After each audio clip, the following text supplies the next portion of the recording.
দর্শক, এ বিষয়ে বিস্তারিত জানাতে বান্দরবান থেকে সরাসরি যুক্ত হচ্ছেন সহকর্মী শাফায়েত হোসেন। শাফায়েত, বান্দরবানে পর্যটকদের ভিড় কেমন দেখছেন, তারা কি বলছেন জানাবেন।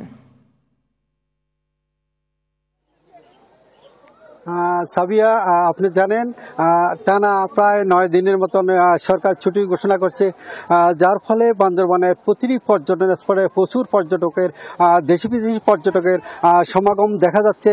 এবং অনেকগুলো পর্যটকের সাথে আমার কথা হয়েছে, তারা আসলে এখানকার যেই পাহাড়ি এবং প্রাকৃতিক দৃশ্যগুলো দেখে আসলে সবাই সন্তুষ্ট প্রকাশ করছে এবং তারা বিভিন্ন পর্যটন স্পটে প্রতিনিয়ত ঘোরাফেরা করছে।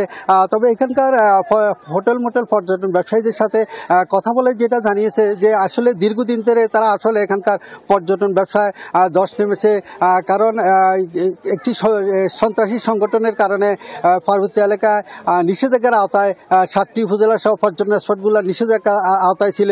তারপর এখনও রুমা এবং থানচি দুইটি উপজেলায় পর্যটকদের উপর নিষেধাজ্ঞা রয়েছে।